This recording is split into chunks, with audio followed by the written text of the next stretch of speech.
Yeah, I used to train the public. I used to train the BBC. I used to train social action broadcasters. Now I do a lot of work with Extinction Rebellion, or XR for short. So my real sincere apologies to non-Extinction Rebellion people. I've got a lot of Extinction Rebellion, I'll call it XR for short. I've got a lot of XR examples and some jargon. So if I go all XR on you, please stop me and chip in and interrupt. That's completely fine. So hopefully this is going to be a practical evening. Think about your next action for throughout this training, and you'll have some time during this to just get a tiny bit of work started on the various things that you need to get in place for actually dealing with the media. So we'll also have some time, 2 times, where you're going to be doing that work. So if you need to nip off and fix some food or some drinks or have a pee or anything, that's fine. There'll be two of those sessions. So the plan of what we're going to be doing, I think I have no idea what you've got up there, Tatiana. The plan, yes, you've got the plan up, haven't you? And so, yeah, you've all read that. That was in the blurb about what we're going to be doing. And yes, I've told you deliberately what my background is, but I haven't told you who I am as a speaker. So here goes on to the next slide, which should say speakers. You need to use a name that you're okay with going public. So your full name. Now, my full name is Johanna Bucklow, which is a bit of a handful. So it's pronounced with a Y sometimes. It's written with a J. So if I'm in broadcast, I will say Johanna, but call me Yo for short. Because if your pronunciation is an issue, then make sure you're clear when you're going to use your name. So you need your full name. You need your job description. I've given you a CV rather than a job description, but it isn't a CV. You need to pick 1 or 2 of these. So if I was doing something in the media, I'd probably be saying, I might be saying I'm a grandmother. I might be saying I'm a retired social action broadcaster. I might be saying I'm an activist with Extinction Rebellion. But I'd pick 1 of those. I'd also give my age for local media. They're obsessed with that. I'm 62 tomorrow. Happy birthday to me. And the area in which I live is Gedling, which is an area of Nottingham. So those are the things that you often read in a local paper. And I'm going to ask you now to think through what your introduction would be. I call this, for shorthand, I call this a media introduction. A name you're happy using, full name, a job description as to who you are, what your age is, and if you're really shy about it, you can say retired, but they do like your age. You could round it up to a decade. You say, I'm in my 20s, I'm in my 30s, and the area you live. So we're going to be going into breakout rooms in pairs, and you're going to be introducing yourself using those 4 pieces of information. So this is, next slide, it is not a check-in. It is an exchange of media introductions. So you've got a very short amount of time to do it. You're going to be in those breakout rooms for a total of 2 minutes. So is everybody totally clear about what we're doing?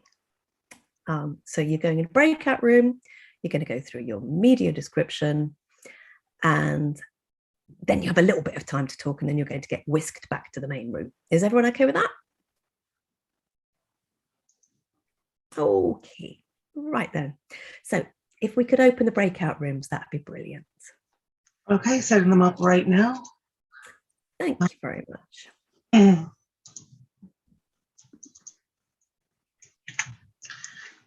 And all right, so I'm setting them up for 1 minute with a 1 minute countdown timer. Brilliant. So it's going to be 2 minutes total. And I'm making sure that everyone's got rooms to be in with people, because I'm keeping Joe and I out of them for a moment. Okay. All right, so I'm opening breakup rooms. Oh God. No breaking up. No breaking up. We're breakout rooms now, and no, breakouts are not recorded. So here we go.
We're muted. That's it. Okay, I can't see who's back and who isn't back. I don't know if anybody else can.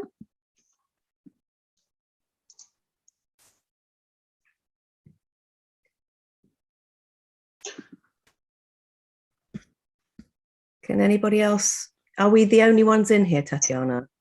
Nope. Is it? I can't see the screen at all. Is everybody back now? Let me see. It looks like, yeah, it looks like we're back. Hello, thank you. Sorry, I can't see anything. I think that must be being spotted on. Right. Okay. Breakout is not recorded. No, sorry. I don't know whether that question came in first. Apologies, but no, breakout is not recorded. Okay, then. So I'm assuming everybody's back. The next slide, please, Tatiana, is says create a message. The message is what you're trying to publicize. It's a simple slogan or a simple phrase that sums up your aim and what you're trying to say or what you're trying to highlight. It's a description really of what is, what you'd say to somebody if you were talking to them across the garden fence. Be something that people can very easily understand. And I don't know, this is where I said, Tatiana, these weird clicky things. If you click on it, I don't know what you guys can see on your screen, if you can see Tatiana's screen or not. But it's, there should be a blue box with an arrow beneath it. And then if you can click the next one. Have them all up, love. Say again?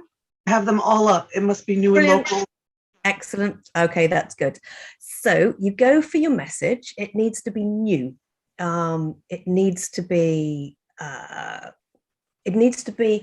something that hasn't happened before, which is why creating activities and marches and actions and protests is new, which is why we do it. If you've done it before, if you've said it before, it's not news and they won't pick it up. And they always like to localize stuff. It's important that things are localized. So there needs to be a link about why this subject is relevant to your town or your county or your region. And you can localize a national event by taking a local angle. Now, when you're creating your message, you need to liaise with actions. That's important because you need the message to make sense in terms of what you're doing. And it needs to make sense in terms of the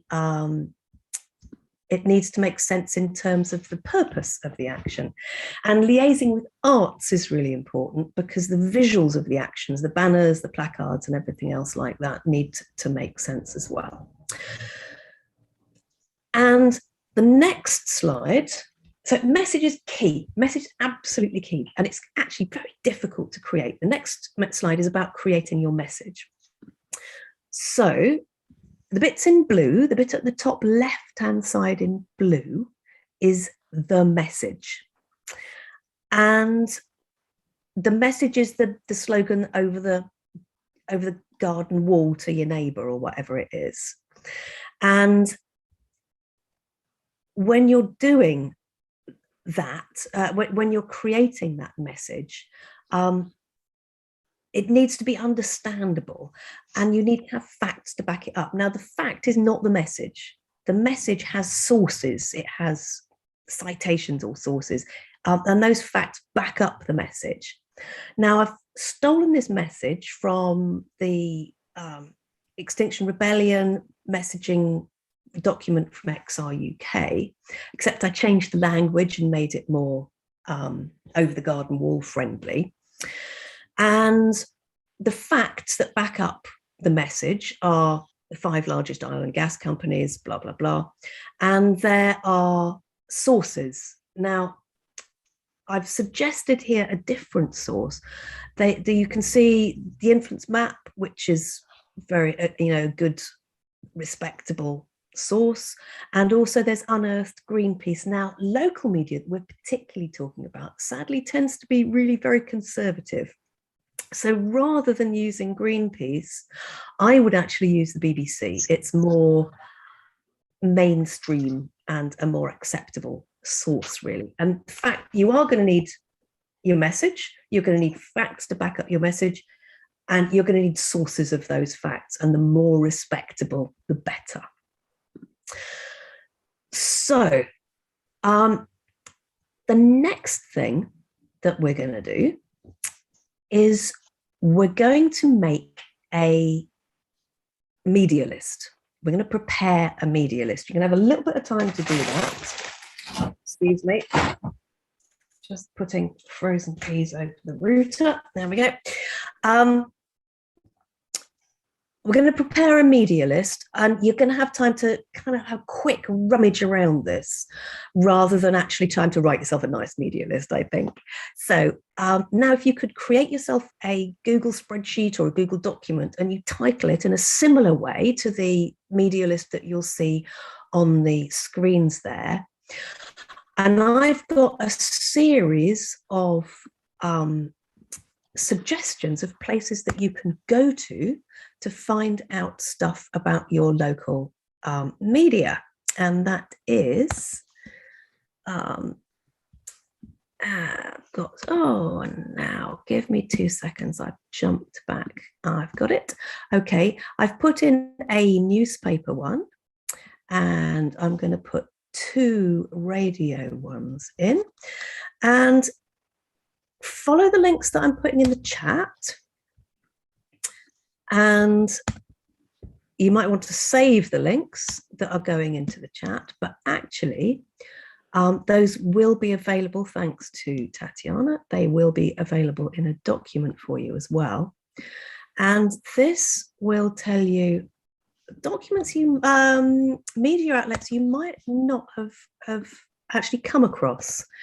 And I think it's extremely important that we do land up covering the more minority stuff. People tend to be a bit like, oh, it's on the BBC, therefore it's wonderful. Well, no, people who follow local media are generally very keen on making sure that they're involved in their community, their local communities. So they are very well worth checking out, these kinds of sources. Right here, I don't know if you can see, because I know I'm very little, where I'm staying at the moment, says Calderdale Valley and Todmorden Pages.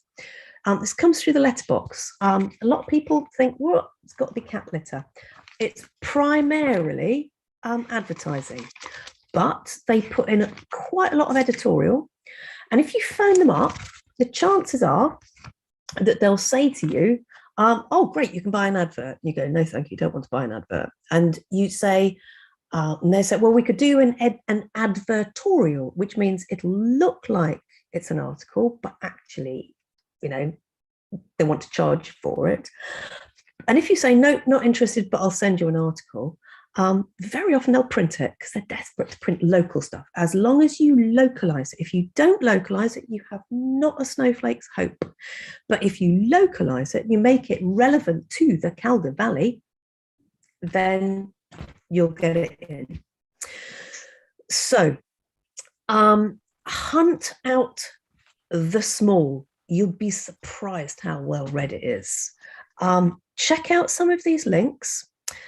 And if you can put onto your document stuff you find from these links, we're going to give you a bit of time to sit and work on all of this lot. And I think probably, well, first of all, I want to ask if anybody's got any questions before I leave you to have a good rummage around those sites. Has anybody got any questions or queries? Let me just see if we can change the view so that we can see people if they want to put their hands up or anything. I can see Hamda. We have a raised hand. So can you? Yes. Brilliant. Hi, can you hear me clearly? Great. Yes. Thank you. Thank you so much. Just what you've gone through so far is really, really beneficial. So thank you so much for that. I just had a question about on the media list. What do you mean by deadline? Is that a deadline that we set ourselves to contact the media, or is that like a deadline that the media have to be contacted by, that, like in terms of like when they print or broadcast? Brilliant question. Thank you very much. I am assuming knowledge. Thank you. If your publication comes out on a Thursday, it might be that the deadline for them receiving information is going to be, say it comes out on a Thursday, say their deadline might be Tuesday. So whereas if it's a local community radio station, they're broadcasting all the time. So it's probably much more immediate. So you need to find out the publication date and the deadline of each publication and each, there are some community radio stations that only run at the weekend. So all of that stuff you need to know, because you need to time it in relation to when your action is, when your activity is. So thank you. Very good question. It's because I can't see the screen. I haven't talked you through it. Thank you. Great. So somebody else has a raised hand. I can't see any names. Gordon. I can see Gordon.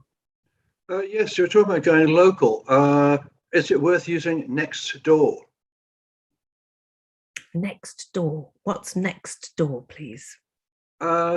It's websites where it's normally limited to your immediate area, and you can join it. You find out who your neighbours are, and there's a whole lot of ads about lost cats and lost dogs, etc.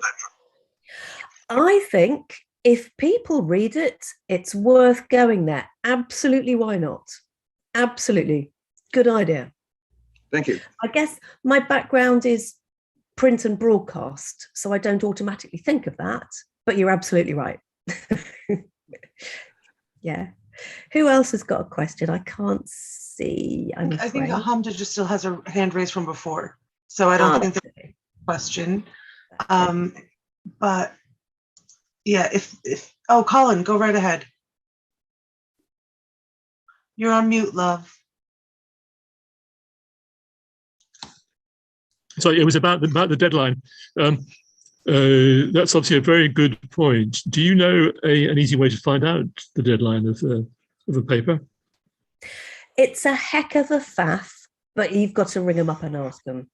But if it's a daily, you will get onto timing when to send your press release towards the end of this evening's chat.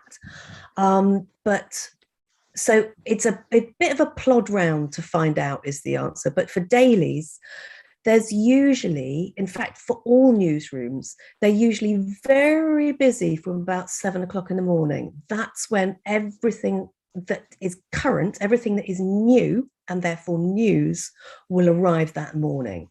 So 7 a.m. is generally a very good time to send a press release to a daily who is when you've got an action that day. Thank you. Thank you. A quick query from me. How long would you like the breakout rooms for, love? Oh, don't need a breakout room.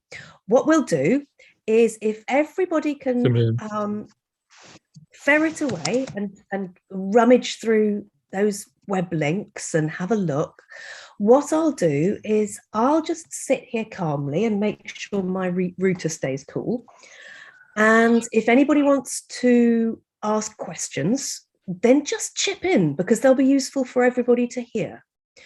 So chip in, and otherwise get your nose down. And I reckon if we could have until about 1:45, well, not about, I'm from the media, I like it exactly. So let's start work again at 7:45. So you've actually got 10 minutes. If you wanted to wander off, if you wanted to sit down and look at those links, get started on some of this, at least get a reference document started that you know you're going to be working from. And look for the small, don't go just for the obvious. That would be great. So is that okay, everybody? Okay. Right, so any questions at any time, please feel free to just chip in and I'll be fairly quiet and I'll let you guys carry on working.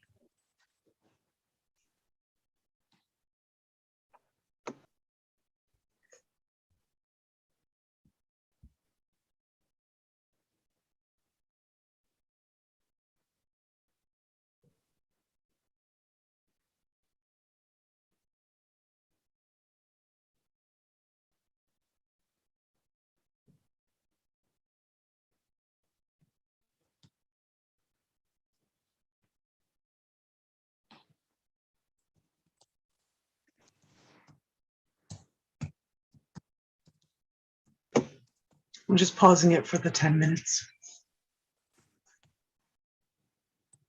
Yeah, that makes sense. We can always switch it on again if anybody's got a question, because questions are usually very good.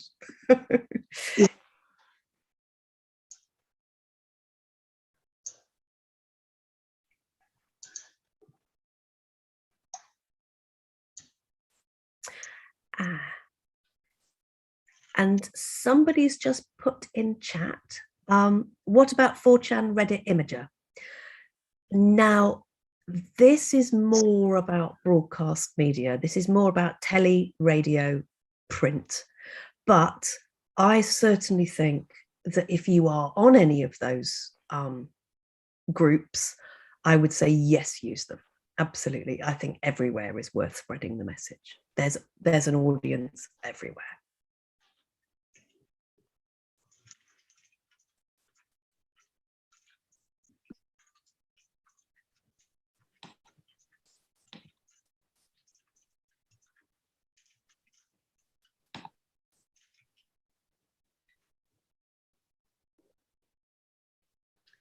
Yeah, Goldfish, actually, we're on Signal together. So if you want to send me any questions you have on Signal,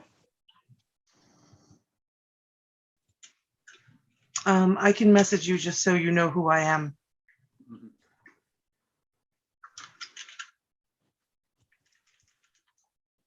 Yes, Signal is a good secure channel.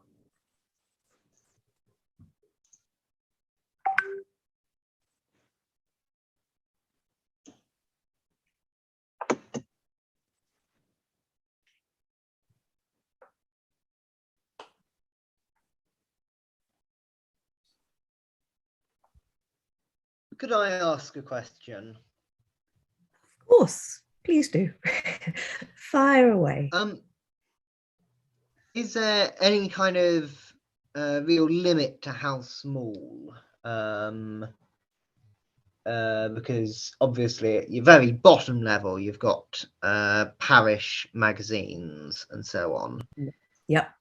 Is that worth any time, or is that just going to be straight, no, we don't really do politics here, go away? Again, excellent question. I think parish magazines are great if you can get into them. I think people underestimate the very local, very much so. And if you think about how many people, this is pre-COVID, think about how many people you could get into a village hall or a community centre in a town. How many people would you get into a village hall or that other kind of hall for a heading for extinction talk? Not very many. If you think about how many people will read a parish magazine in comparison to a room full of people who've actually bothered to get their coat on and come out in an evening, it is well worth going for very tiny. And an awful lot, and I ought to say this bit when it's being recorded, but an awful lot of people, of smaller papers, parish papers, small magazines and stuff, will print a cat being stuck in a shed. They're recording in progress. I was just saying, Vincent just asked a really good question about, is it worth doing parish magazines? I say absolutely yes, because if you can get 50 people into a hall in the evening for a talk, a heading for extinction talk, or a come and join this coalition of people, that is actually not very many people in relation to how many people will read the parish magazine. So even if it's really tiny, go for it. And very often the very tiny are also very desperate for any news at all. They will print a cat is stuck in a shed.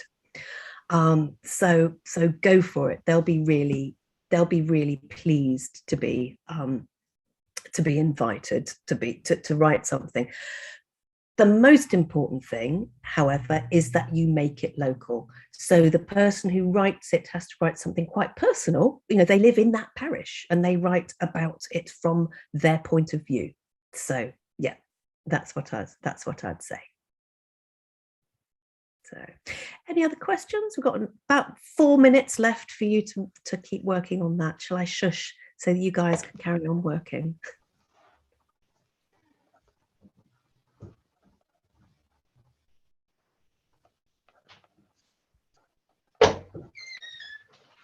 Hello.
Oh, someone just asked in private message if we can be sharing the slides after the meeting. Yes, I believe that is possible. Yeah.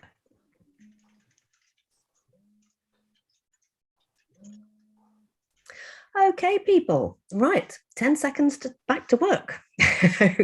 But before I, whip you into shape, any more questions or queries on the media list?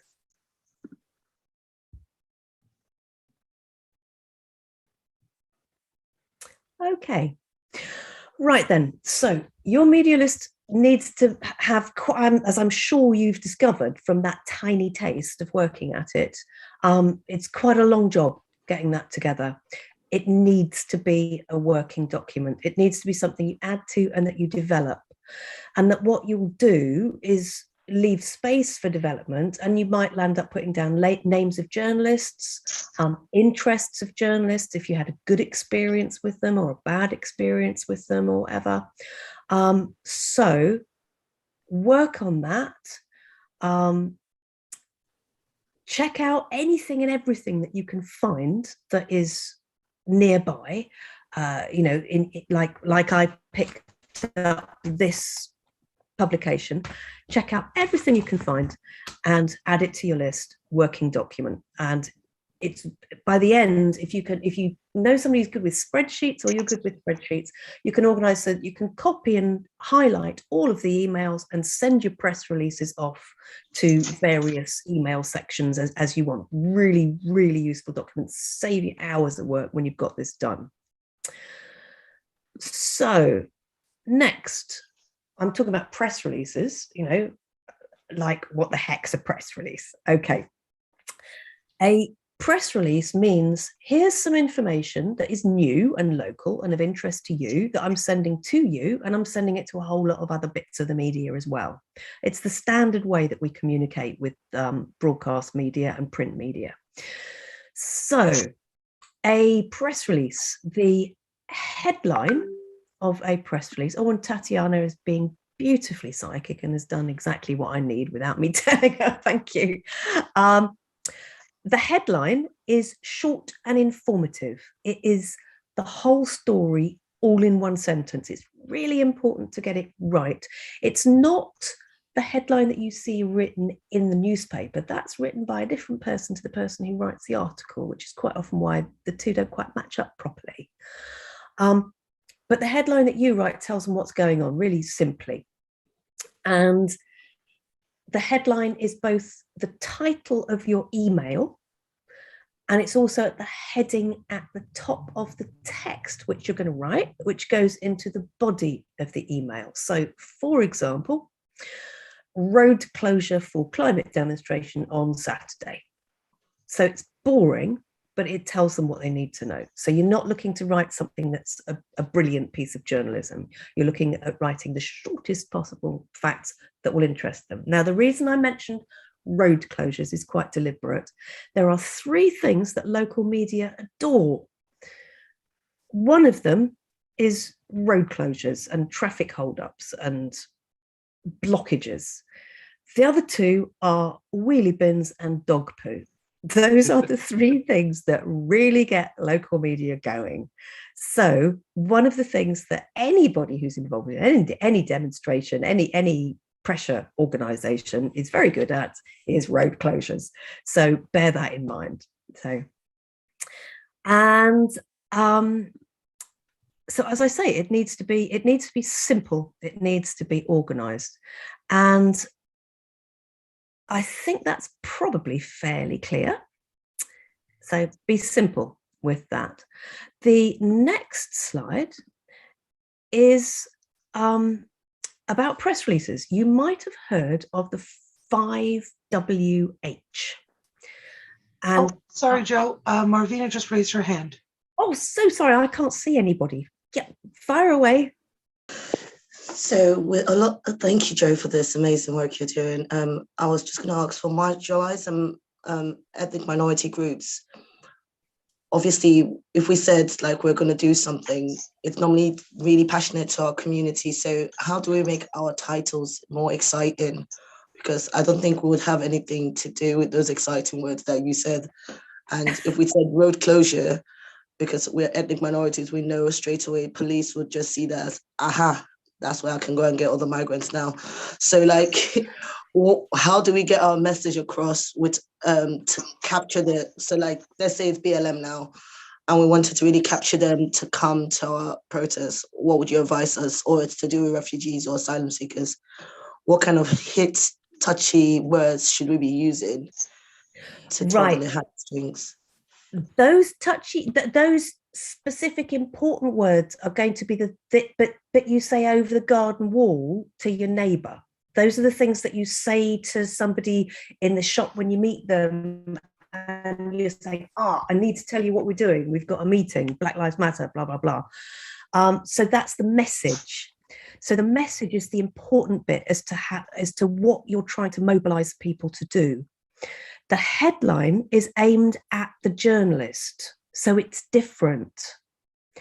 The headline is boring. Don't worry about making the headline exciting. The headline is to pique the interest of the journalist. And what I would be doing if I'm specifically looking at targeting Black groups, I would be looking at obviously going to the minority radio stations, minority publications, all of that kind of thing, some of the faith-based broadcasting organizations, but you generally find that you are going to be getting a lot of people interested through specific channels, and they are going to have you can't speak in any organization without assuming that there are going to be infiltrators there. You absolutely can't. So I think that's something we all have to just try very hard to be very. Sorry, can you say that again? Would you put I don't know, nationality and borders bill protest outside as a heading, or would you put is this person killed in police custody demo here? If you're trying to, if somebody was killed in police custody, that will get picked up by mainstream media. Yeah, but if you're sending a press release out saying this is on, what would you put in the heading if it's is relating to marginalized people? Because I would do climate applies to everybody, and there's more openness to publishing that stuff. So what would be a good heading example for something like this? I would say if it's a protest, if it's a gathering, if it's that kind of thing, it is mass disruption that always gets the media interested, unfortunately. It doesn't, trust me, it does not. So I just wondering about a heading what would you put in a heading if it was that kind of event? We're talking, it's difficult because there's what kind of event. This is where I'm really interested. You say, can you tell me, can you give me an example of what you... Let me give you an example, if that's okay. So, young man died in custody after being arrested by police. Just say that's their title now. To just be like, and then you go into the body of, on Friday, that person got arrested. We are gathering at this location to be able to amplify the voice. We want no justice, no peace. That could be the example. But what we've noticed when it comes to ethnic minority groups, no one ever, like we literally don't get no bites at all in the media, like at all. I could be wrong. There might be other ethnic minority people here who say You're not wrong. You're not wrong. It's really much more challenging. Nobody actually looks at us like, and the only way we even get into our local communities, like we have to know someone. It's like to get any piece kind of like publicized, or it has to have a white face for it to actually get. I'm being real, so sorry. It has to have a white face leading a campaign for people to actually turn up to the campaign 99% of the time. That's the reality, our reality. So I think that's why we were trying to like see what words to say because we tried. Right. I think that there are no right words to say. I think it's a complicated, every single event that we as activists create has got to have its own precisely honed words.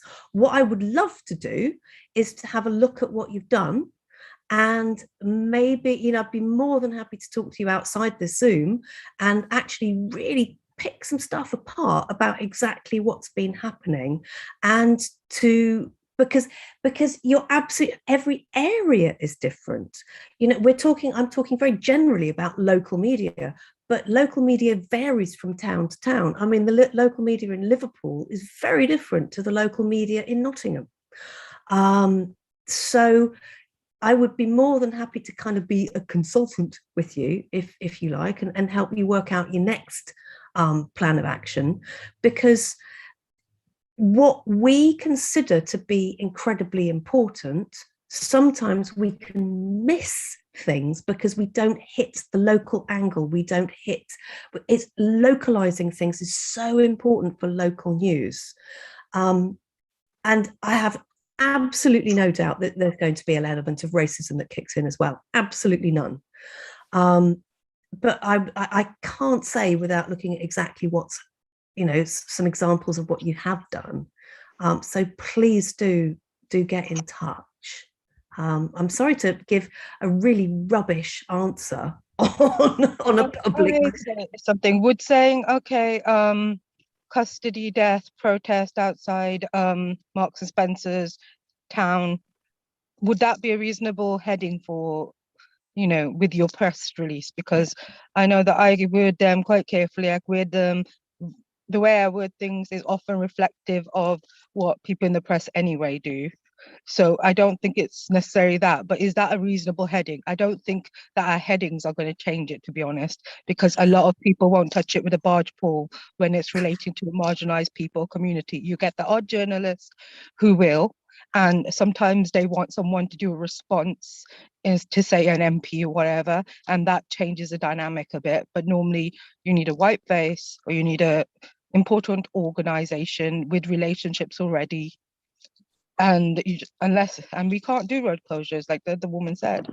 It's just not a viable method. People from communities will show up quite often, and you share it on Facebook or whatever, but getting it in the press is harder. But I have found groups like Women Reclaim are quite useful sometimes for these things when it's affecting a woman.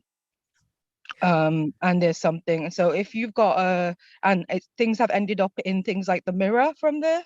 And like I did a vigil for Sabina Nessa, who was a racialized woman who was murdered. And that ended up in the Mirror with the other stuff. I didn't know it was going to end up there. But I think that is another angle of like tailoring towards harm to children or women, and putting that in your body can sometimes work. But the Facebook groups can be sometimes more helpful than the actual press. Because one of the journalists I found was good. He moved on to a different place. He gave me some other contacts. The other person just not as interested in going there. You're absolutely right that creating relationships is incredibly important. It really makes a heck of a difference. And that's something that you absolutely have to land up doing over a period of time. You're absolutely right. But I think we also do need to look at exactly what's happening. I'd love to work with you guys in, around a specific thing that you've got coming up, and seeing if I can help you work it out, and see if we can organise to not keep any white faces in there and get this sort of coverage that you need. But I think you will always find that you go to any specialist group to publicise what you're interested in, and they will be interested.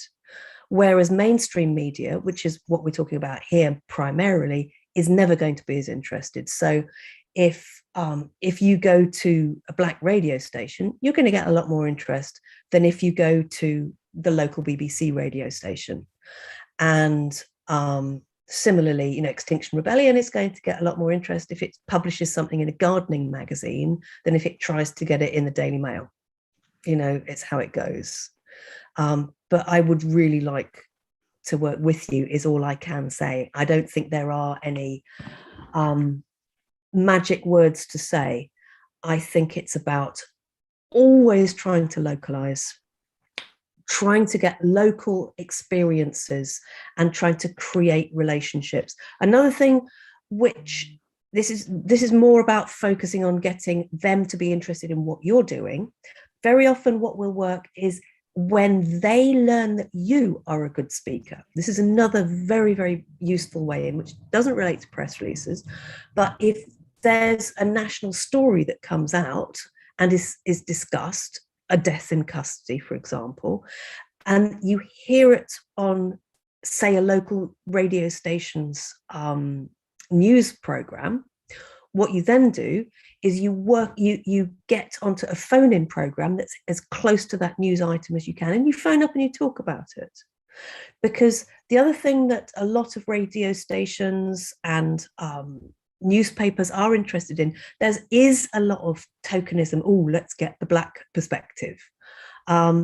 And then I think what's really useful is that over a period of time, if they get used to you, they get used to your name, they know your phone number, they know the subjects you can talk on, they'll get you involved, by you chipping into their open forums, and they go, the expression is good gabber. They think that one's a good gabber. And when they find a good gabber, something comes up and they go, oh, well, let's find out what, this community groups take on it is, or ethnic groups take on it is, and then they'll phone you. And that's the other way around of creating interest. It's about them getting to know you as well as about you getting to know a journalist. And it's kind of safer if you get on their good gabbers list. So I don't know if that's helpful.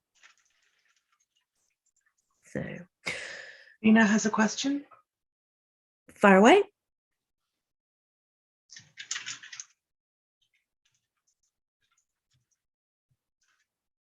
Times we don't know how to scream from the top of the lungs because we're not doing it for the like we've not learned to do it, use the media because we know the media doesn't respond to us. But what we've learned over the past now, or even with the Kill the Bill campaign and some BLM, is really just honing in on what you just said, some of the things you said there, like building those relationships, finding other ways to get into the room, as you said, Facebook groups. But like, I think this is where building those allyship and building your media team, where those research can be done even before you do even the smallest action, whether it's a Twitter storm or whatever it is, of why you're doing it. And people then come. I know I have to speak through that privilege of like, I've got a really good team in KTB and BLM that are mixed, that can help me do some things, but it's very hard for our groups. So maybe one of the suggestions is even this group that we have here now, if we can create like almost like a Signal group or WhatsApp group where we can share content with each other and kind of just say, and maybe what you can get out of this is that network of other people who are invested in you, who can then potentially look at their own media list and try and send things through for you. I don't know, that's a suggestion I just wanted to put out there as a way forward. I've got some stuff for you guys to work on as well. I've got a kind of a template, if you like, that you can work on. But I do think working together is good. I think supporting each other good. I also think that an awful lot of media work is very, very often done absolutely at the last minute. And really, it needs to be, if you can get the message in place first, know absolutely clearly what the message is. And the message has to be different every time, which is very difficult to create. So I think getting a message out, making sure your message is different, making sure that everybody localizes things. If you don't localize things, it's not going to get covered. Even if it is significant to a huge part of the population, it's just not going to get in your local media unless you localize it. Joe, you're so right, because The Voice told us that same thing, because I think we sent the message, our press release to The Voice newspaper, which is like the first Black newspaper in the UK, like 2 days before. And I picked up the phone to speak to them, and I got a bollocking, in the sense of like, if you really wanted us to really cover this story, how come you gave it to white people first before you gave it to us? Like, we want to cover it, so we just didn't know it was happening. So I think fostering those relationships and sending things to our community, and what I learned from them was that I need you to just speak like you're speaking to Black people. You can't speak, your press release for us is going to be different from what you're sending to The Guardian. We don't really care if you're talking about, it sounds horrible because we don't really care about the other problems what GRT community, our readers are not going to jump onto it. But if you say Black and brown bodies are going to be stopped and searched because of the police and crime sentencing bill and linking it to the nationality bill, then we have a conversation, and they go, maybe you don't even talk about the nationality. In 2 weeks' time, you come and do another piece on nationality to just give us an update. So that was one of our learnings that we learned maybe 2 weeks ago. And we didn't know that sending things in that late, because we think about our press release after we've done everything sometimes in our mind. Yes, absolutely. And it's because it's not the normal thing to do. You know, you don't normally contact the media. So, but absolutely. And that's great to hear you say that. Absolutely great to hear you say that. Is a perfect example of how not to do it. But yes, you've learned so much from that, and probably created really good relationships as a result of saying, thank you, I've learned that. So perfect, absolutely perfect. And the other thing that you've said I'd really like to pick up and absolutely emphasize is you do not send the same press release to everybody. You just don't. And I get onto that later in this talk as well. You don't send the same press release to The Sun that you send to The Guardian. You don't send the same press release to the BBC local radio station as you do to your local Muslim station. You just don't. You write specific things for specific audiences, and you write specific things for specific areas. So yeah, absolutely. Because if you don't, it's not going to get picked up. So thank you. Any more queries? Shall we dash on? Go ahead. Okay. Right then, so headlines that, as you said, as I hope that was good discussion. Hopefully you'll see headlines not going to do absolutely everything, but it's the whole story in one sentence. It's important to get it right. So yeah, that's the headline side of things, and then we moved on to the 5WH, didn't we? So 5WH, whether you're writing a wedding invitation or a press release or a jumble sale advert, you need to have the 5 W's: who, what, when, where, why. If they're not in, you've missed something out, you know. And how many times have you seen a poster printed and then somebody's had to go, oh, I need to put the day in, I forgot to put the day in. So put all 5 of those in. Sometimes you need to put an H in, and that's a how are you doing. And the other thing that I bang on about constantly, people who are more used to using the media never put an involve in, and it's bonkers. Involve is how can we get interested members of the public to find out more, or turn up to an action, or sign a petition, or attend a Zoom, or send an email to their MP or something. So really massively important that you include all of those. They're really boring. Making those interesting is, you just need to learn how to make them short, not how to make them interesting. But those are things that you do need to think through.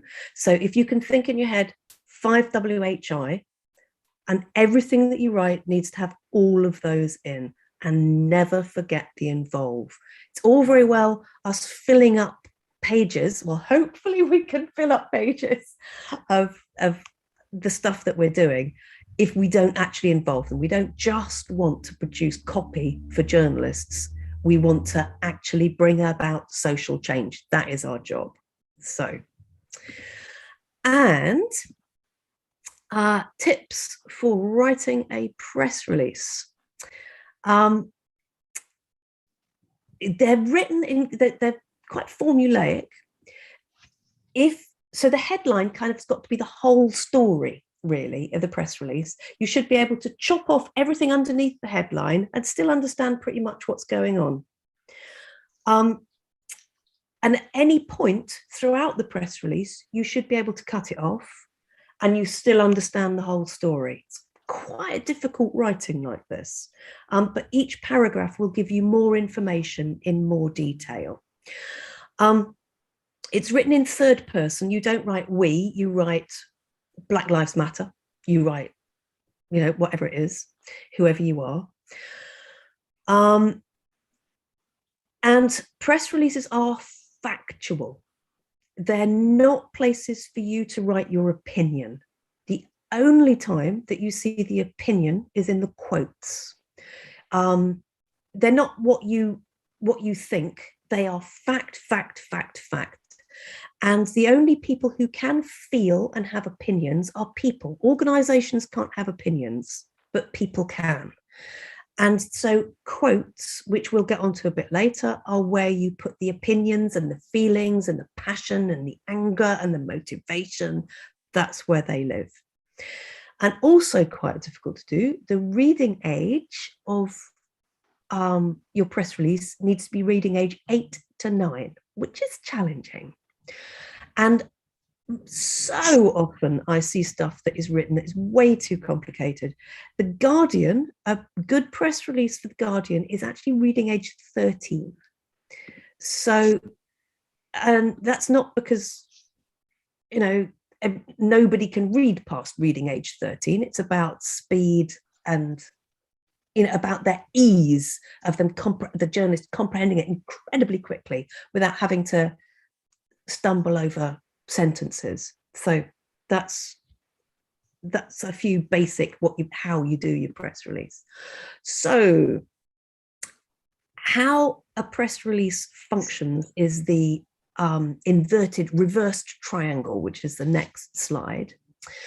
I've said the headline attracts the attention but provides insight into the whole story, and the essentially information, the main details of the article, which if you can have marches that block roads, or wheelie bins or dog poo, you put those at the top. They're the interesting stuff, but the main details need to go high up. You put your 5WH stuff very high up. Sorry, no, your 5W stuff. That's the nuts and bolts of what H comes a bit later, because that's, as you go down the press release, it's the important information that's expanding on the essential information. So whilst that's important information, the message is still really clear without this information. And that's where you have your quotes and your sources of other information. Less important information right at the bottom. And that's information that adds to the message. And that's where you might be putting the how in. And it's also very good for people to have information if they want to inquire further. So there are links here to outside resources as well. So at the bottom, you put the name of the press contact and the phone number. So that's the shape, if you like, of your press release. I ask a quick question? Yeah. We're talking about reading age 8 to 9. I'm assuming that also means don't have elaborate, complex sentences and keep things as short as possible. So I just want to confirm, because that's a challenge for me. Also, when you're passionately writing, it can get to be a lot. The other thing is, so under essential information, I think I tend to, in my press releases, put, well, I don't know, it depends. I guess the contact for further info goes at the bottom, but it's like the 5W and the involve that goes in essential, right? The 5W and the involve you need to make essential. Well, involve, usually you have to tuck lower down because of the shape of how journalists write articles. I'd love it if it was at the top, but sadly the shape of how they write stuff, really it needs to go at the bottom. Okay, thank you for the On clarification. very local stuff, an awful lot of times you write a good press release, they just copy and paste it and print it. So, and you think if they copy and paste it and print it pretty much and do a bit of extra research, you know you've done a damn good job and you've been lucky. Now, there's another thing good about the reading age. I know this is going to shock a lot of people. Every press release that's gone out for KTB or UBL or BLM leads, my daughter, who is 10 going 11, reads it. If she can get it, and if she has any questions like, Mom, why is that there? It sounds silly, but I'm promising you that 10-year-old has read every single press release that's gone out and every quote that's gone out and be like, that doesn't make sense, Mommy. Like, what's that then? Like, what's the bill? You're assuming that people understand what the nationality borders bill is. And I'm like, oh, they should know. It goes, well, you're telling them about it for the first time, so they can't know. So can you get someone to just say what it is first? So it even means you might change where your spokesperson's quote is based on the storyline that makes sense. And I know that sounds weird, but it has. I've seen it from a 9-year-old and a 10-year-old mind. We're not going to talk about my son who just reads it and says too much words. No. Can we please all borrow your daughter? That sounds like a perfect solution.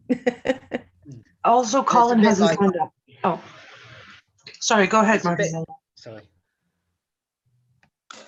No, Colin should go. Okay. Sorry, I didn't want to cut you off if you weren't finished. But I love that practice. I feel like I'm going to write it into guidance. Go ahead, Colin. You're muted, Colin. We can see your mouth move. Muted. I'm unmuted now. Okay. Is there a tool online to get the reading age of a piece of text? Yes, there are You see what I websites mean? that you can submit your press release to. Great question. That will tell you the reading age of it. I can include that Right, in the okay. materials that I send out. Make a note. Okay. Fantastic. And another quick one. The how item in the formula. What do you mean by how? How are you going to go? It doesn't fit all subjects that land up in a press release. How are you going to go about doing this? How do you do this? So for some things that you do, there might not be a how. So we're going to do this and this. How are you going to do this, this and this? So. If it's XR, you will have a how. But no, it's handy. Thanks. Good question. But sometimes that bit is in brackets, the how. The H is sometimes in brackets. Okay. Yeah. Sorry, the how can also be your social impact, like in a way, or almost the we're going to block the roads to raise awareness about X, Y, and Z, air pollution qualities in Edmonton, and I don't know if that, Joe, I might be just spinning out stuff here, but would that qualify as how or? Sorry, I'm really sorry. I was just shoving my bag of frozen peas over my router. I'm really sorry. No problem. So I was saying the how could be more around the social impact measures of how the event's going to be run or something like that, or what the impact of the event is meant to achieve. It could be that. Yeah, absolutely. It could be, and it could be just a bigger expression, a bigger investigation into the subject that you're discussing. So yeah, totally. So it could lead into the involve. It could be, how do we do something? It can lead into the involve. How do you contact your MP? Whatever it is. Yeah. So if we can move on onto quotes. I haven't been able to follow stuff that's in the chat very much, but I have just glanced about people being anonymous. In local media and stuff, anonymity doesn't generally work very well. The only way in which you can maintain anonymity is by is if somebody's got a very good reason to be anonymous, and people do have very good reasons to be anonymous, is to say name and address supplied by request. That's totally acceptable. But if it is always name and address supplied by request, it doesn't have the same kind of impact. You're better off really if you can get people to voice stuff who are prepared to be out there, because the media don't like to be kept in the dark. They don't want it to be thought that somebody doesn't really exist. You know, they like to know that they're reporting the truth, which is a joke, but they do. That's the theory. So I say they don't like people to make things up. Boris Johnson got sacked for making quotes up when he was then. And what am I going to tell you to do right now? I'm going to tell you not to let the people necessarily write their own quotes. I'm going to say, if you're writing a press release, your best bet probably is to write the quotes and then ask for people who are prepared to voice them and allow them to tweak them and okay them until they feel comfortable with that quote. So don't just let people randomly quote stuff, because you'll land up with something that isn't as tightly crafted as it needs to be. And who the media introduction is the name, the job, the age, the area they live. Those four things are what you will see. The media introduction is going to be how you see that quote is voiced in a local paper. You have to write quotes as spoken language, not as written language. That's where you put your feelings, your motivations, your opinions, your passions. And I would say don't waste facts in quotes, because they can't be hyperlinked, which is what you do. Remember back on the message, find your fact, give the quotes, hyperlink the sources of the facts. Some broadcast outlets do like facts in quotes because they think it shows that the speaker is informed. But frankly, having worked in broadcast, it really doesn't tell you anything of the sort. It just tells you they've done some research or somebody has done some research.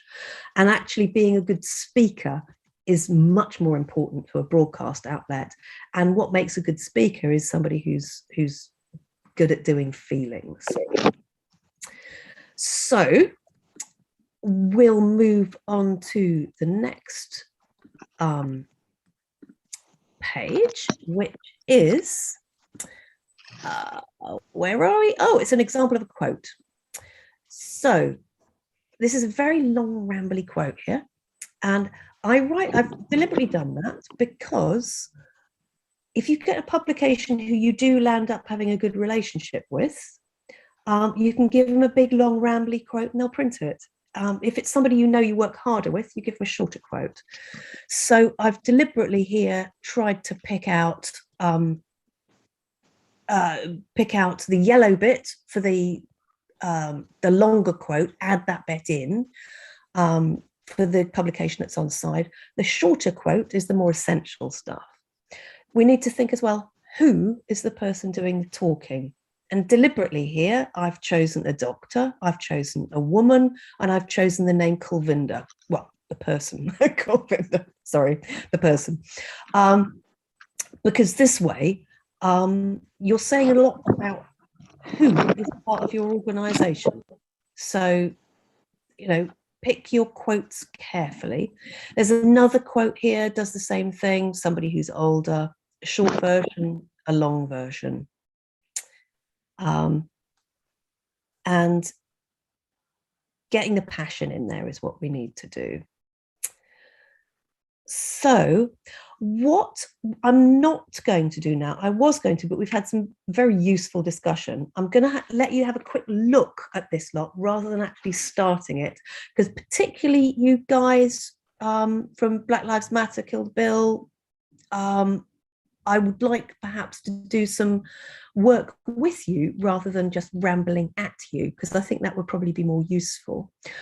But I've got a kind of a how-to version, massively simplified, how to write a press release, a kind of a fill in the blanks, if you like, which I will put into chat now.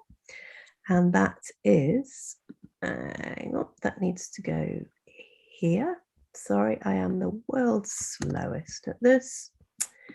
And this goes to everyone in the meeting. Okay, that is your, that's a more Kill the Bill angled one. And this is one that I have had for Extinction Rebellion, long time. Look at both of them.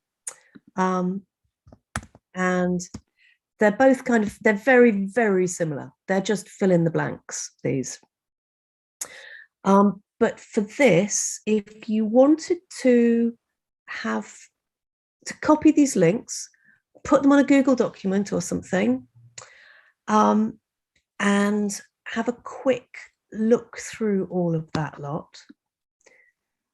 And I am also going to send a bit of a hybrid version here, which is an Extinction Rebellion press release about Kill the Bill. And that's one that we wrote and we sent. And I'll get back and I'll show you the result of doing that. So have a look at those, and don't worry about the bit after on the fill in the blanks bit, the first two links that I've put in chat. Don't worry too much about the bit after ends, where it says ends. We're going to talk about that bit next. So have a look through the body, the headline, and the body of the text release down to ends. And then if anybody's got any questions, I'll take those questions.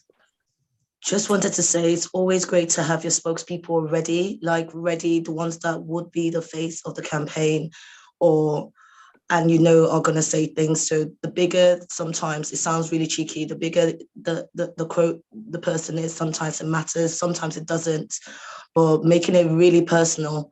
So if I know I've got Shemu Chakrabarti speaking, I'm going to come as a mother. I will come as a mother, a worker. I would then look at the angle that I'm scared of for that future.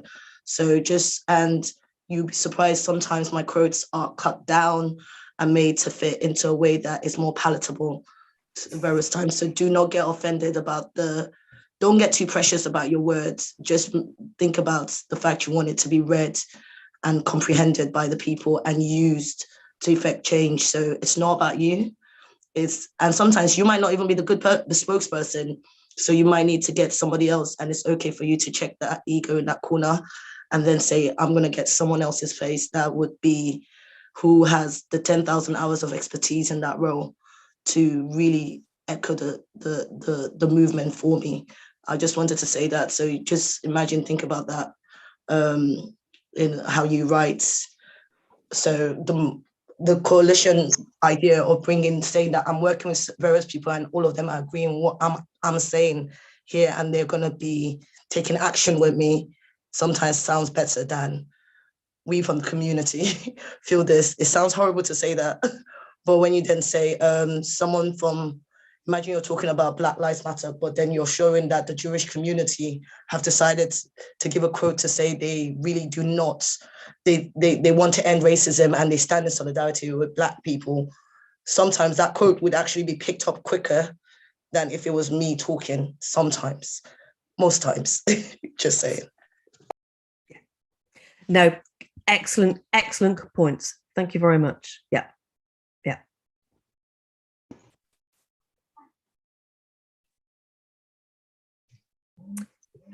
Shall I go to next slide? Okay, no other questions? I don't think so. I don't think so. Excellent. Okay. Yes, please. Next slide, please. Which is actually leading on from something Marvina said. And that is about your spokesperson knowing who, being prepared, knowing exactly what's happening. So excuse the XR language rebels, your activist, who is a press contact. So when it says end, the first thing after end on that fill in the blanks press release, massively simplified press release, which works fine, by the way, it might be ridiculously simple, but it works. It says contact, name, phone number. Now, that is the press contact. That's who that person is. From the moment you press send and send your press releases out, that person must be available to answer the phone. Journalists will never wait. So that person has to be absolutely prepared and ready to answer their phone straight away and be able to talk. I'm really sorry, but I can't speak to you now. I'm in a meeting. You've lost your opportunity. That's not going to work. Excuse me, frozen peas. That's better. And the spokesperson must also understand that everything that is said to a journalist is quotable. No matter what you see on the movies, there is no such thing as off the record. Therefore, the person who's speaking to the journalist must have the same kind of mindset as to when you're speaking to the police. Every word that you say is significant. So they really have to have their brain switched on very carefully and know the implications of what they're saying. They also need to know what your message is, the bit over the garden wall, and make sure they actually say the message. They need to do that. Spokespeople often think they need to have loads and loads of facts. Absolutely not. A total maximum of 3 facts, absolute maximum, I would say. 3 facts is enough, because, as has been said, it needs to be the personal stories. They're the things that really do get the message across. And the spokesperson also has to be prepared for so-called stupid questions. And when you get stupid questions that are, I'm much more familiar, I confess, with the climate stupid questions than with the kill the bill questions. They're the climate denying questions. I'm sure you guys know exactly what the kill the bill questions are. So you have to have a very brief answer prepared for the stupid questions to get them out of the way. Never ignore them.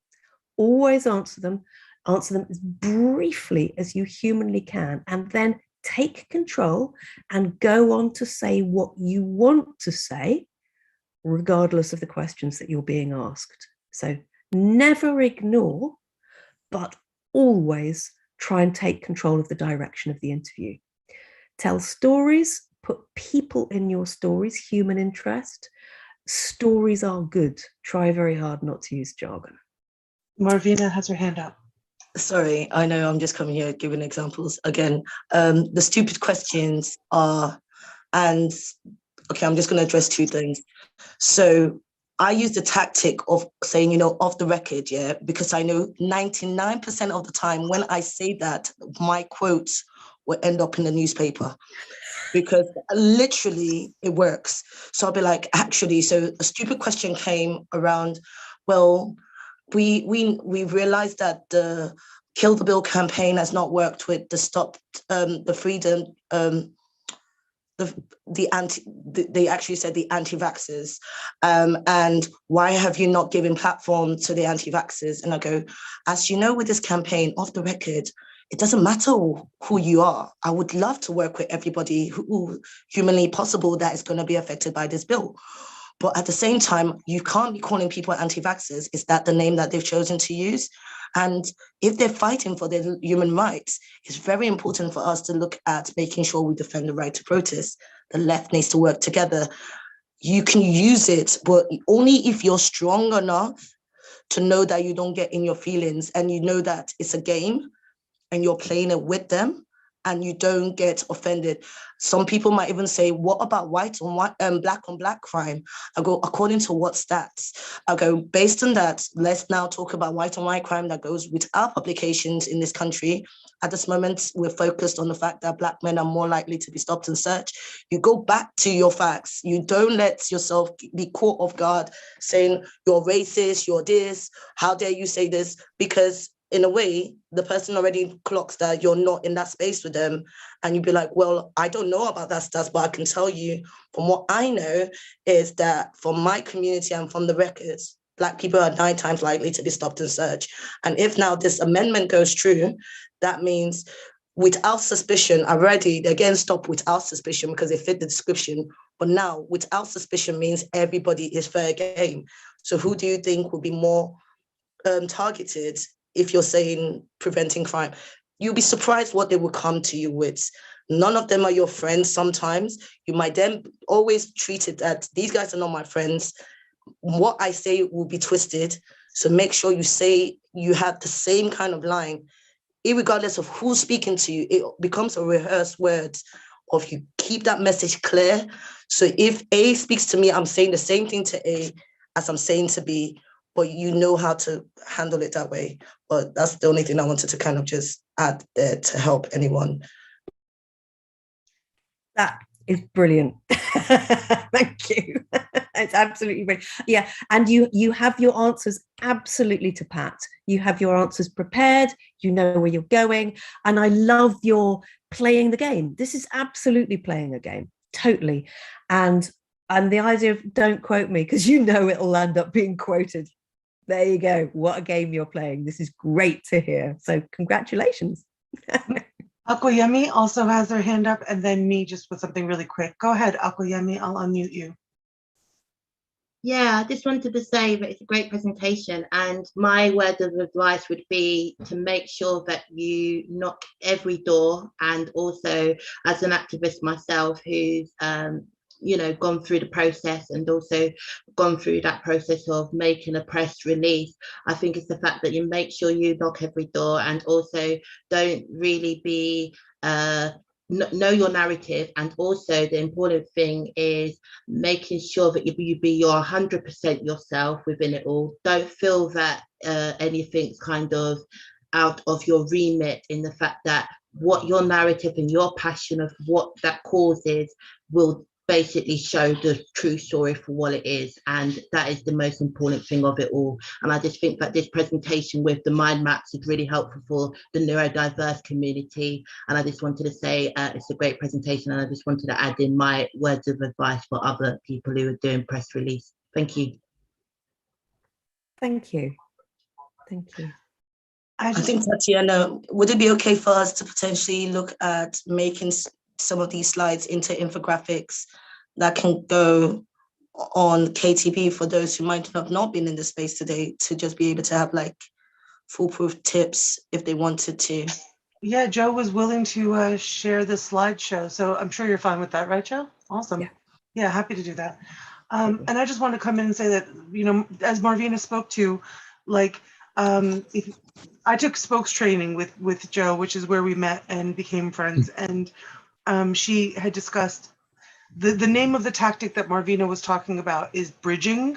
So like if they ask you a stupid question, and just like we see politicians do, where you're like, oh, you didn't answer that question though. Like that's because they're bridging. They're twisting whatever was asked them and giving it like a short answer if necessary, or just saying something like, I mean, I hear your question, but that's not the issue at hand. What actually matters is, and then going into your prepared statement.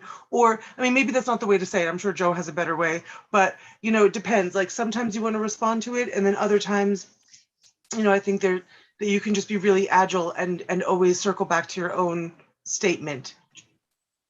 And one of the good things, sorry, Joe, you don't need to know all the answers. It's okay to say, sorry, I'm not that vastly aware of this content that you're saying. Thank you for bringing it to my attention. I would like to learn some more. So do you want to tell me more about this situation? Again, it's almost like you put it back to them to say, you know what, you've just told me news for the first time. So like, even though you might know the news, or you're like, I don't, well, based on what you've just told me now, I might go and research more, but I don't think I'm at liberty. So I'm going to check my privilege right now and not say something that might be detrimental to someone else's campaign, because all they have is their name. So sorry, I have no information. So that bridging, Tatiana, you're so, by the way, let's celebrate Tatiana for organizing this, because like, it's fascinating that we're here together. Big up Tatiana and Rosie. Big up you for all your amazing contributions, Miss Marvina. I love having you here. So I would say on this, if I can come back, always answer the question. I would say always answer the question, because you look slimy and slippery if you don't. But your questions, and listening to Marvina's suggestions, like it's occurred to me, one of the things that I'm sure you've dealt with, well, what about, all lives matter? You need to have your this long answer for all lives matter. And then you take control. But I would say, answer the questions, because if you don't answer the questions, you look like a politician. And that's the last thing that any of us want to look like. Jo, I've got that question so many times. I bet you have. And straight away you'd be like, yeah, all life cannot matter until Black Lives Matter. And you would not go to a council ward and say all cancers matter when you're in a breast cancer ward. So at this moment, again, let's be able to pay attention.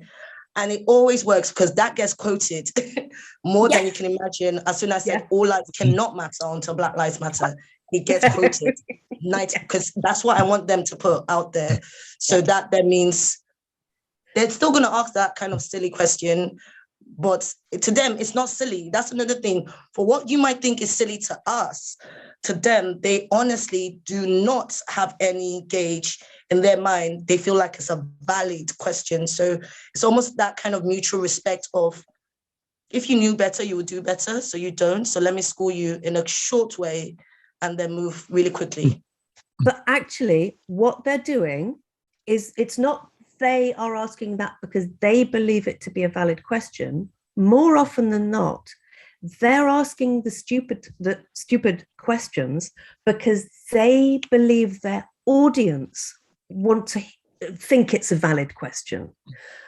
So actually, they are being the voice of who they think their audience is. So you're not actually telling the journalist, you're telling the listener, which is why it's so important. Because if you have got a bunch of listeners sitting at the, sitting in their car in their traffic jam or whatever it is, thinking, yeah, but all lives matter, unless you can come up with a good answer for the listener, then they're not going to hear the next bit that you say, which is why it's so important to do that. And a journalist can come across as being really racist, bigoted, ignorant, but actually, ironically, sometimes it's their role to be that. I mean, unfortunately, they rely on it too heavily, and it's very lazy journalism. But if you get asked stupid questions, welcome them, because until everybody has heard a good answer who is a bigot, they're not going to be able to get over their bigotry and hear the next thing that you want to say. So. And you need to paint a picture. You need to, when you talk, you need the person listening or reading it to almost go into like this film zone in their head where they can visualize what you're talking about. So with the all life matter conversation, I remember me saying, can you imagine if your house was on fire? And imagine me standing in the middle of the road and saying, sorry, all houses need to be watered right now. While they're pouring waters on all the houses, your house burns down. And that's what all houses matters looks like. And straight away, that sits that picture of their house and everything they love inside burning and nobody coming to them. That has made a lot of right-wing newspapers, believe it or not, that I couldn't believe that they even ended up using, just because that scenario was there in their mind. Right. I think we've done quite a bit more on spokes than I thought we would, but it's been really valuable. Thank you so much. So that's the job of the person who's the contact at the end. So, but in addition to that, let's move on to images. Oh, you're on it, Tatiana. Images. This is another great way, the whole thing about a picture speaks 1,000 words. Well, images are a great way to get stuff on. Pictures of people carrying banners with your message and significant facts, and genuinely funny placards, this kind of thing. This is the kind of photograph that local papers like. On the left-hand side, anybody who lives in North Nottinghamshire or Nottinghamshire will know, just from looking at that picture with that wonky shaped spire, that it's Chesterfield. You don't need to say where it is. It's Chesterfield. Everybody knows that. and it's localized. They want local stuff, so that's a good local picture. And they like lots of faces smiling at the camera, or lots of faces busy focused on something, a speaker, or lots of faces doing interesting things. So both of these photographs tick those boxes. And they like interesting shots of stuff, really. It's a bit weird, lots of people standing outside the Nottinghamshire County council building, that kind of thing. The messages are so important. On the right hand side, the green flag says "change is now," which is not a great message. It really isn't. But it was immediately after COVID, which is why that's there. Which is why your message is so important. Your message has to be right. Change is now is a bit meaningless, really. You say change is now over the fence to someone, it didn't mean a great deal. So that's worth bearing in mind. But those are the that's one way of getting a lot of information across. And the important thing as well that we've got in XR Nottingham is we've got a lot of banners with contact details on. So if you can get a photograph of that banner in the paper, even if the paper doesn't print your contact details, they probably will print that photograph. I think they did.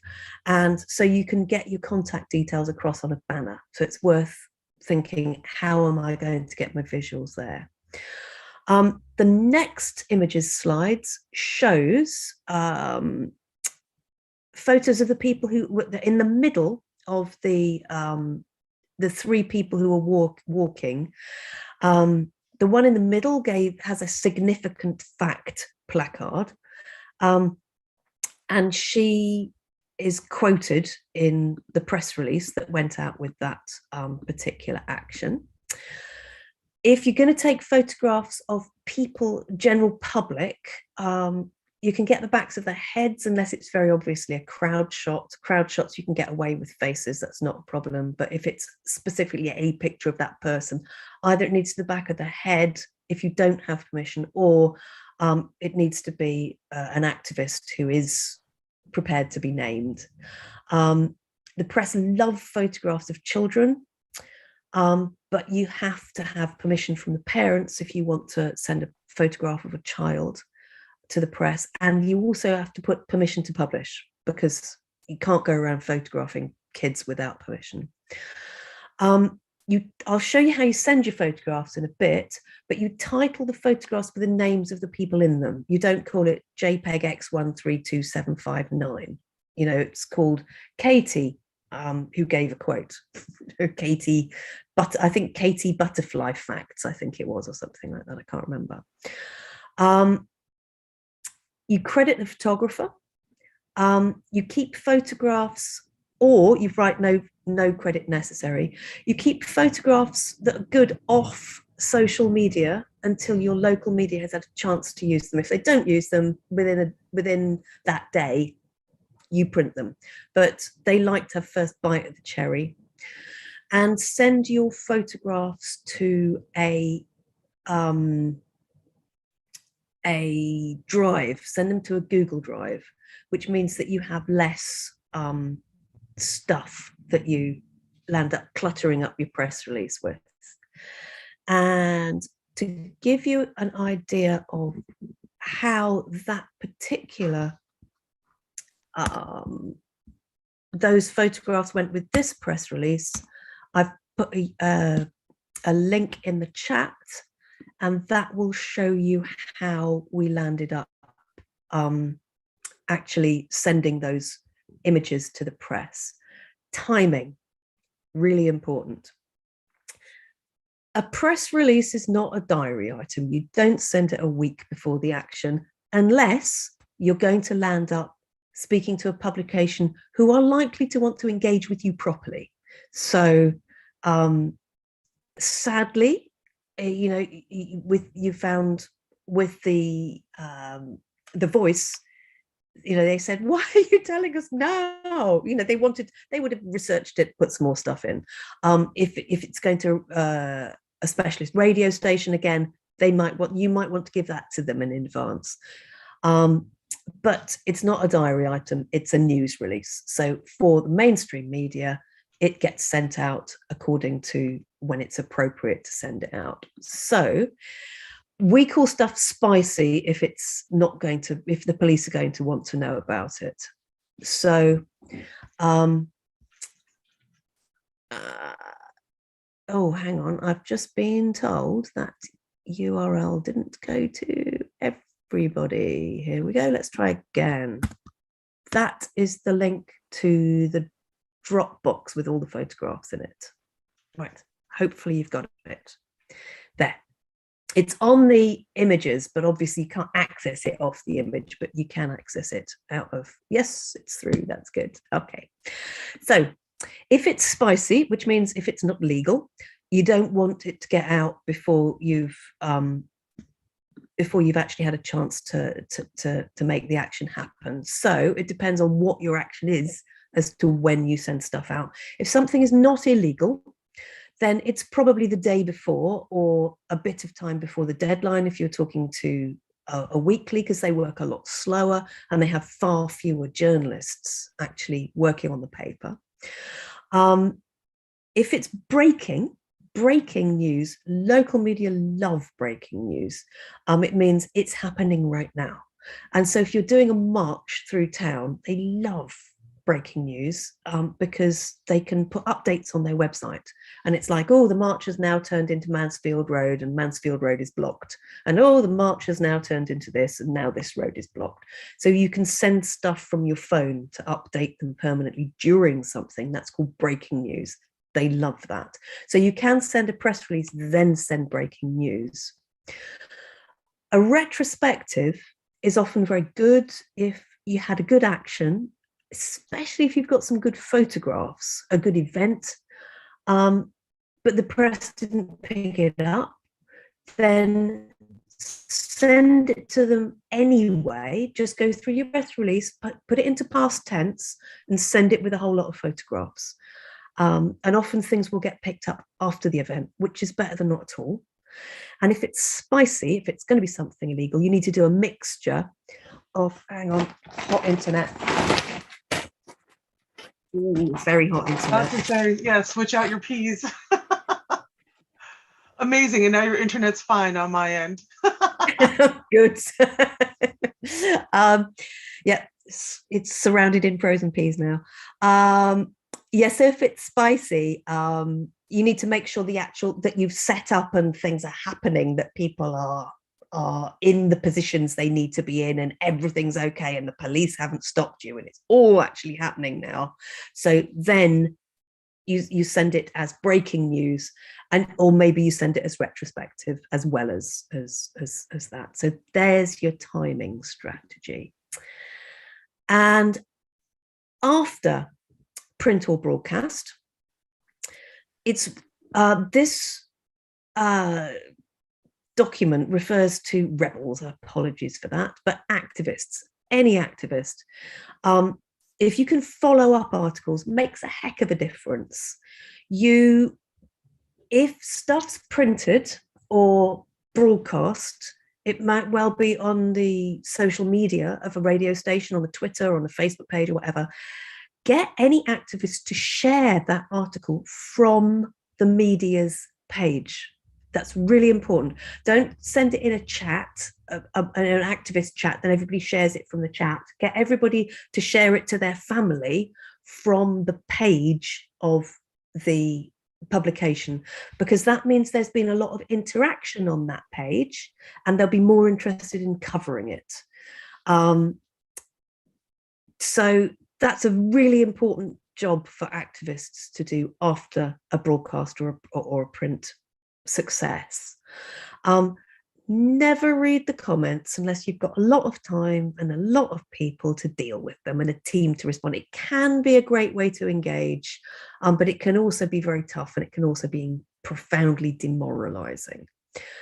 And a job for the person who's in charge of organizing press releases to do is to thank good journalists. Makes a heck of a difference. And that's also how you can get onto your Good Gabbers page. And if they do a fantastic job, send them a card, with a stamp on the envelope, stick it in the post, because everyone likes getting cards. And if they really genuinely did a good job, they can put it on their desk and they go, oh, I did a good job there. Oh, and it's from that nice person. And then the next time that subject comes up, they go, oh, that nice person. And you're more likely to get on the good gabbers list for them. So that is your important bit. I am going to jump through engaging politicians because I'll just very briefly say, quote politicians in your press releases, source the quotes, discover what their arguments are, counter those arguments in your press release. And with luck, you can land up getting good engagement over a period of time in a paper. Another good way of doing that is to use the letters page. You don't just have to use press releases, you can use the letters page. You can respond to articles. I mentioned earlier, you can use phone-ins, but if you can engage local people who may make, may have policy, may have control, may have, engage with them. Someone has raised their hands. Yeah, Muna Hassan. Muna, thank you. Hi everyone. Thank you, Joe. This is really amazing, and I've learned so much. But I'm totally new to this, so excuse me if this sounds like a really dumb question. But what is a good gabble list? Sorry, mention that early on. Good gabber. No, and thank you for asking. There's no such thing as a stupid question. Not here. If you're a good talker, it's about creating relationships over a period of time. If you're a good talker and you've got an opinion and you've got some facts and you've got some knowledge and you're interested, they'll think, that one can talk about this subject. Oh, okay. So they go, hang on, this story has come in. We need to talk about this story. Oh, it'd be interesting to get this angle on that story. Oh, what's the Muslim attitude towards this? What's the experience of this? And you're on their good gabbers list. Right. So that's so thank you for chipping in with that one. No, I got it. That makes sense why they keep, when you watch something like GMTV, like you keep seeing regular people come back on different issues. Got it. Makes sense. Thank you. Exactly. And the thank you. The thank journalists are always looking for them. No, thanks. Good question. Thank you. The thank yous work too. Like I've seen some really brilliant articles written, and even you just giving someone a personal call to say, you know what, that piece was so amazing. Thank you so much.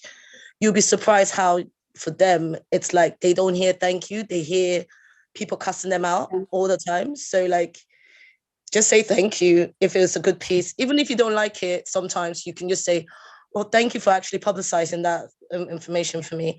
Can I give you some contrast, some feedback? Some of them will say yes, and some might say no, but most of the time you might get someone like wanting to still engage with you in a conversation, maybe. Yeah, which is great. Sorry, can I just ask, how do you usually go about doing that? What is the best method? Do you do that through social media, like tweeting them, or actually giving them a call? What do you do, Mavina?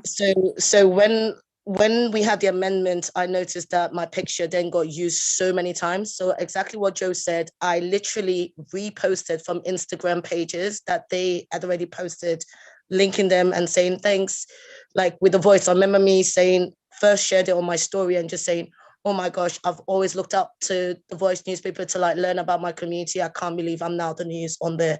Thank you so much. Next day, I had the editor calling me saying, oh, that was really lovely. And then 2 days later, I then posted it on my page. They've got thousands of followers and I've got minuscule. But the fact of me just acknowledging them on that post was something that they felt was really appreciative.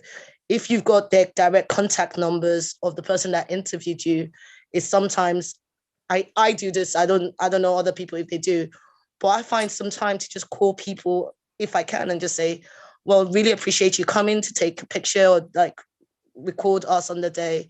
I really appreciate it. Let me know how I can be of service to you. Like next time, if you needed any help. Again, they're not used to people saying, how do I support you? Again, so I think that's helped me nurture a lot of relationship and make friendships with your photographers, because they've got access to a lot of media outlets. So a lot of my photographers or people that come, I'm always saying thank you to them from the podium. And what happens is that they then directly send you messages and your pictures if used in articles, even before they get released. So, you know, sometimes, I don't know, Joe, if that's true, but like my photographers or independent freelance photographers sometimes have access in spaces that you would never know they're going to sell your pictures to. It makes sense. That's why you have such a powerful images. Sorry. Yeah. And I think somebody's also chipped in, and filmmakers, this is true. Although very often what you do get in locally, which is a bit frustrating, is you can find a freelancer who just wants to get a photograph in as early as possible because they get paid. And if a local press pays for a freelance photograph, the first photograph that goes off. So actually we've got some freelancers who we deliberately don't tell, because they will send a rubbish photograph, it gets used, and we can't get any decent photographs in. So this is why your media list needs to be a working document, because there are ones who we deliberately don't involve because they might have good connections with the press, but they'll send some rubbish in and we want something decent in. So I am overrunning. I think this is the first time this has ever happened, but there have been some very good discussions here. I want to really rapidly dash through this. This next, I'm going to give you here. This is an example of, I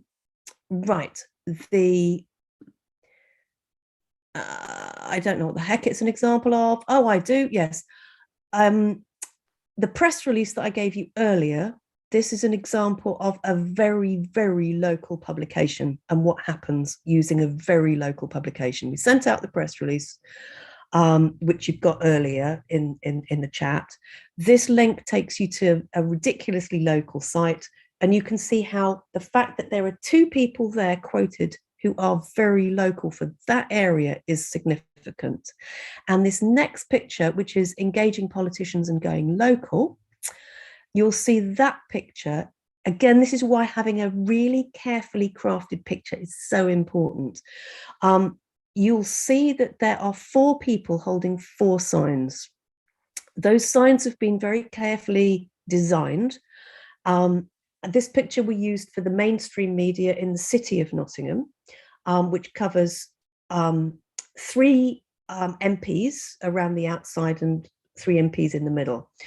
And the signs that are held by the different protesters relate to the different areas. So the woman holding the drum with the yellow sign lives in the same area as the very local newspaper article that I've just sent out. And a picture just of her and a quote just from her went out to the Gedling Eye, and with just her sign and not the others, because it's a local activist and a local thing going to London.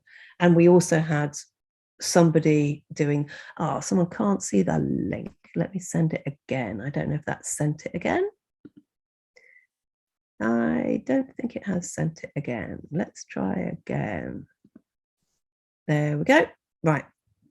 That's through. I can see it through. No, thank you for putting that in there. So making things incredibly local. I can't emphasize personalizing things is so important.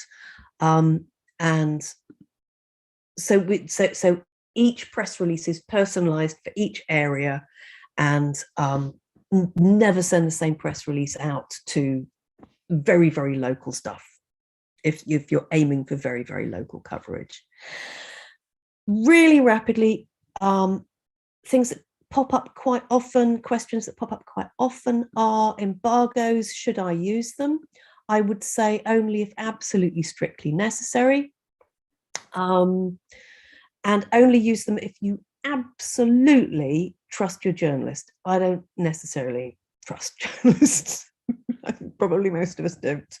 But use embargoes if you absolutely have to. It might be a good thing, like if you're sending something to The Voice, you could ask them to embargo it if you wanted to, and so you could work with them before you talk to the rest of the mainstream media.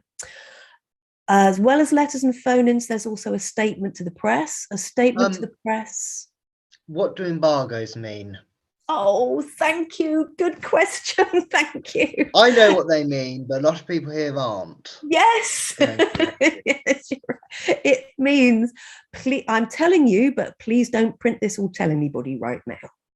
Thank you. Excellent question. Yeah.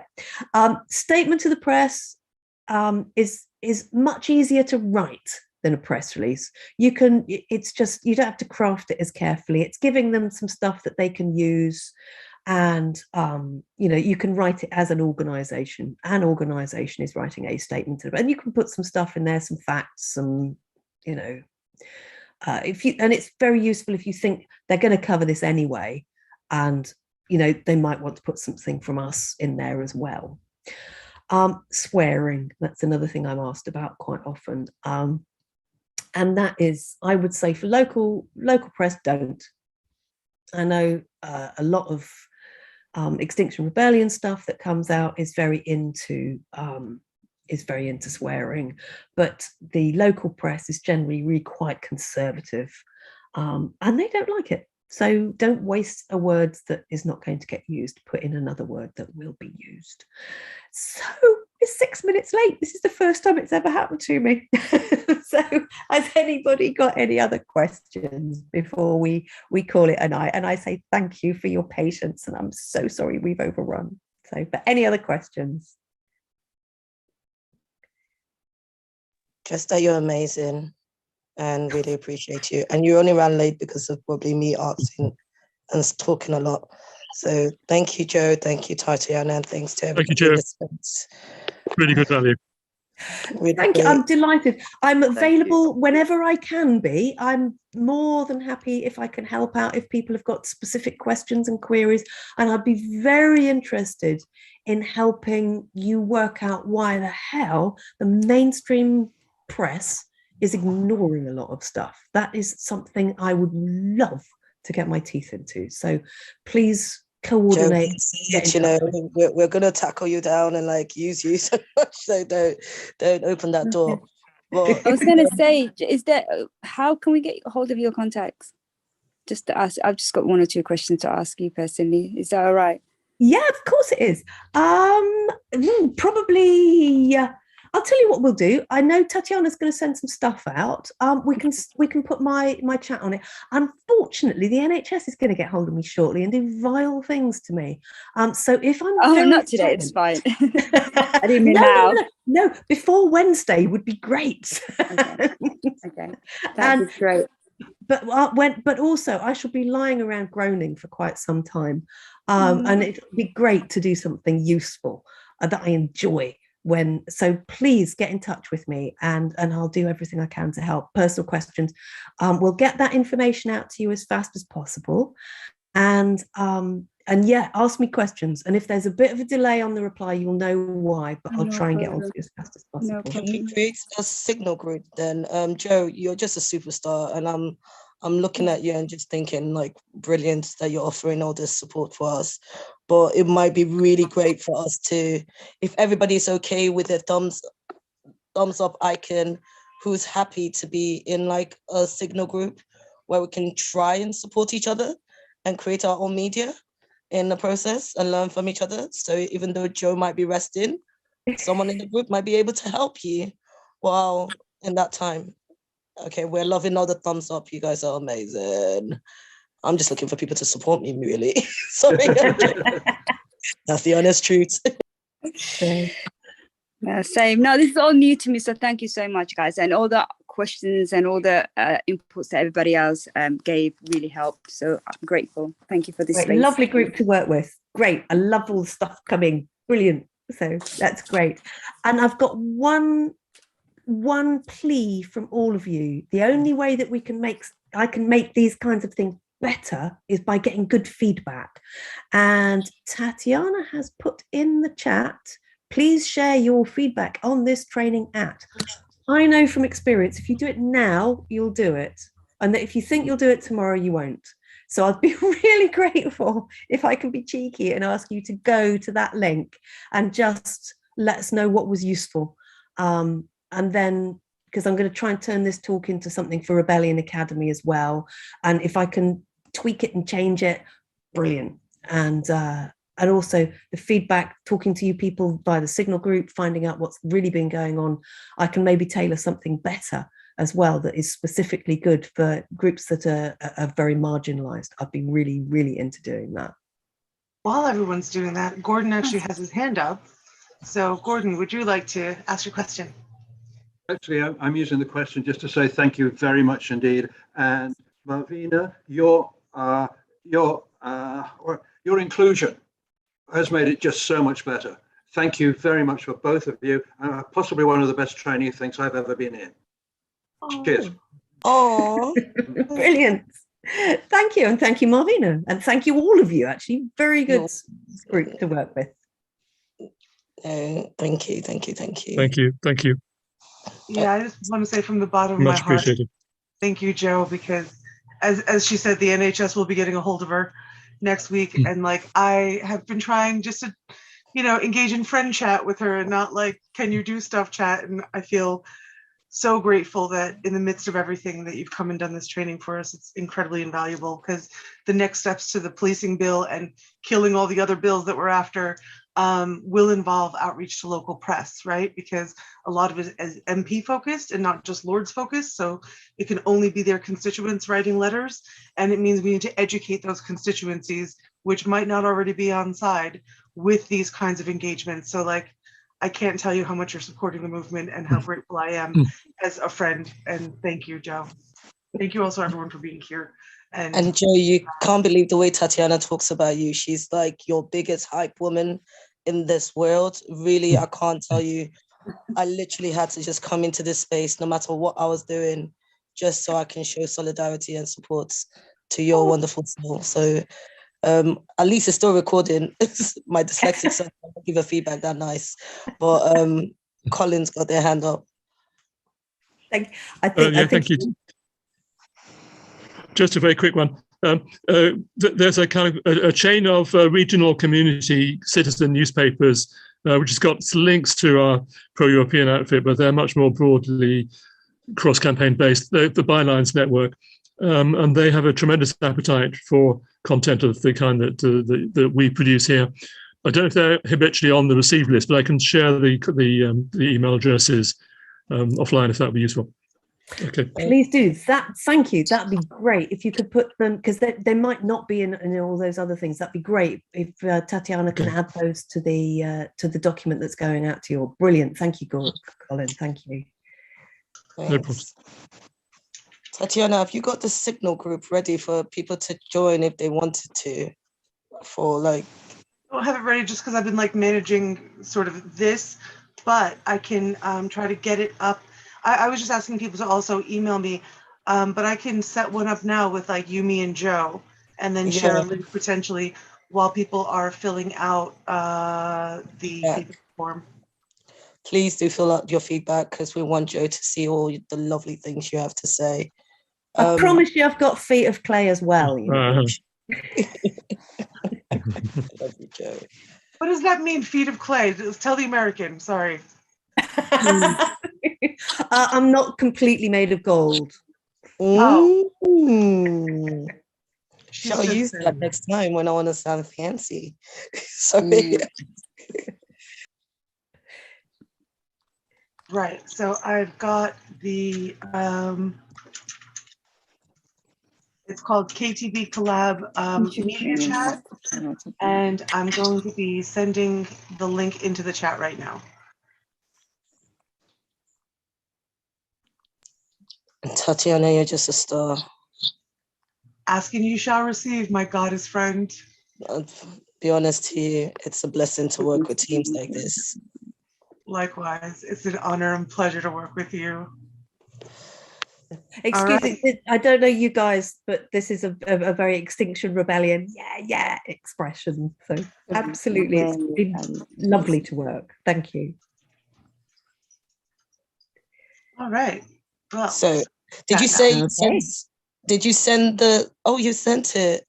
girl, I'm Baby. on it. I got you. Wow. Okay, this is so effective.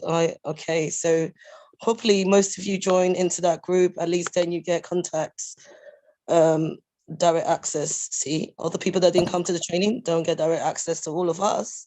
Now you do. Sorry, is that in the chat? Yeah. I was just doing the feedback. Yeah, it's in the chat. So if you just I click. would say I just saw it at the last minute, 5 minutes before you were starting on Facebook, and I was like, damn it, I cannot miss that. And I was simultaneously having to zip to the shop and out and the car. And so I was like, you're